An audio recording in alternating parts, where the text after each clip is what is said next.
Good afternoon बच्चों। आप सत श्री अकाल, नमस्कार।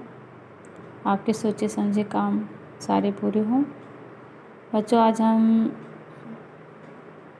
आपके गद्यांश चैप्टर 12, आपका अध्याय 12 लखनवी अंदाज पढ़ने जा रहे हैं। तो लखनवी अंदाज यशपाल जी ने लिखा है, इसके लेखक हैं। ये पढ़ने से पहले लेखक के बारे में जान लेते हैं थोड़ा, कि कौन थे, क्या थे, कब इनका जन्म हुआ, कैसी इनकी शिक्षा रही है, इन सब के बारे में जान लेते हैं। यशपाल का जन्म 1903 में पंजाब के फिरोज़पुर छावनी में हुआ। प्रारंभिक शिक्षा कांगड़ा में ग्रहण करने के बाद लाहौर में के नेशनल कॉलेज से उन्होंने बीए किया। वहाँ उनका परिचय भगत सिंह आप लोग ने सुना होगा। आज़ाद भगत सिंह, उनको उपाधि मिली थी। सुखदेव आज़ाद भगत सिंह और जतिन, 3 लोगों को फांसी लग गई थी एक साथ। तो जब काकोरी हत्याकांड में काकोरी कांड हुआ था, उसमें पकड़े गए थे। तो स्वाधीनता मतलब स्वतंत्रता के लिए जो लड़ाई, स्व माने अपना, अधीन माने अपने अधीन, स्वतंत्रता अपने अधीन माने स्वतंत्रता संग्राम की क्रांति धारा से जुड़ा के कारण वे जेल भी, मतलब ये जो यशपाल जी थे, ये भगत और सुखदेव के समय में रहे और ये भी क्रांति से जुड़े थे। इसी वजह से वो भी कई बार जेल में गए थे। इनकी मृत्यु 1976 में हुई। यशपाल की रचनाओं में आम आदमी के सरोकारों की उपस्थिति है। वे यथार्थवादी शैली के विशिष्ट रचनाकार हैं।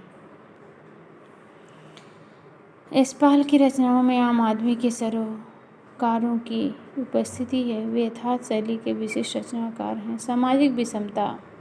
सामाजिक विषमता में जो समाज में कुरीतियाँ फैली हुई थीं, चोरी करना, बेईमानी करना, धोखाधड़ी और छुआछूत और भी बहुत सारे, जैसे समाज में पर्दा प्रथा, विधवा विवाह न करना, बाल विवाह करना, सती प्रथा जैसे बहुत सारे विषमता, बहुत कुरीतियाँ फैली हुई थी। राजनैतिक पाखंड और रूढ़िवादिता, ये सब रूढ़ी जो एक परंपरा में चली आती है कि पहले होता था, आज भी यही होगा, तो वो रूढ़ हो जाता है, के खिलाफ उनकी रचनाएं मुखर हुई। लेकिन इन सब के खिलाफ इन्होंने रचा, जो रूढ़ियाँ, जो परंपरा, जो दिखावापन, जो आर्टिफिशियल, जो बनावटीपन था समाज में, उसको लेकर के यशपाल ने लोगों के सामने सच्चाई को रखा, उजागर किया। उनके कहानी संग्रह में ज्ञानदान, जैसे कहानी संग्रह उन्होंने कहानी लिखा है, उसमें ज्ञानदान है। तर्क का तूफान, पिंजरे की उड़ान व दुलिया फूलों का कुर्ता उल्लेखनीय है। उनका झूठा सच उपन्यास बहुत ही चर्चित है, बहुत ही प्रसिद्ध हो गया। झूठा सच यशपाल का, आप पढ़िएगा, इसे सर्च करिएगा नेट पे, बहुत अच्छा ये उपन्यास है, झूठा सच।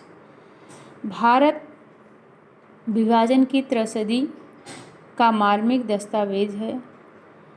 अमिता दिव्या पार्टी कामरेड, दादा कामरेड, मेरी तेरी उसकी बात।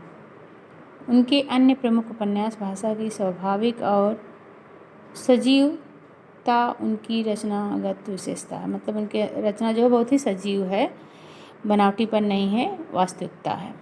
और थोड़ा सार देख लेते हैं इसमें क्या है जो हम लखनवी अंदाज पढ़ेंगे। यूँ तो यशपाल ने लखनवी अंदाज व्यंग या साबित करने के लिए उन्होंने व्यंग्यात्मक, किसी के ऊपर ताना कसा है, व्यंग किया है, व्यंग्यात्मक साबित करने के लिए लिखा था। ये जो कहानी है किसी के ऊपर कोई विषय नहीं लिया गया है, किसी के ऊपर नहीं लिखा गया, एक घटना घटी है उसी के ऊपर लिख दिया गया। जबकि कहानी कोई टॉपिक लिया जाता है, कोई विषय होता है, उसी के ऊपर लिखा जाता है। लेकिन ये कहानी यशपाल ने ऐसा लिखा है जिसमें आप पढ़ डालेंगे लेकिन आपको लगेगा कोई कहानी, कोई चीज़ नहीं थी, कोई इसमें किसी के ऊपर लिखा नहीं गया, कोई कहानी, ऐसा नहीं लगेगा आप कोई कहानी पढ़ रहे हैं, आपको लगेगा कोई घटना घटी है। बस एक ट्रेन की है कि एक लोग सफ़र कर रहे हैं, एक लोग बैठे हैं, उनके साथ जो घटना घटी उस सफ़र में, उस ट्रेन में, उसी के बारे में बस उन्होंने उन पर एक ताना कसते हुए, उन पर व्यंग कसते हुए उन्होंने लिखा और बोली बोला गया है। बिना कथ्य के कहानी, बिना कोई कथ्य नहीं, कोई तथ्य नहीं है, फिर भी एक कहानी लिखी गई है, परंतु एक स्वतंत्र रचना के रूप में इस रचना को पढ़ा जा सकता है। यशपाल उस पतनशील सामंती वर्ग का कटाक्ष करते हुए, सामंती वर्ग होते हैं जो ऊँच, जैसे हम लोग मध्यम वर्ग के, हमसे ऊँची जो वर्ग लोग होते हैं, जो जैसे राजा महाराजा होते हैं, जो थोड़ा सामंती होते हैं, वो अपने आप को दिखाते हैं कि हम बहुत बड़े हैं और वह छोटे को तिरस्कृत नज़र से देखते हैं। तो जो वास्तविकता से बेखबर हैं, बनावटी जीवन में शैली में जी रहे हैं, उनका कहना ना होगा कि आज के समय में भी ऐसी परजीवी संस्कृतियाँ देखा जा सकता है। आज भी लोग बनावटी जीवन जी रहे हैं, उसी को उजागर, उसकी वास्तविकता को यशपाल ने इस कहानी में दिखाया है। तो आज के लिए इतना ही, कल देखते हैं और धन्यवाद।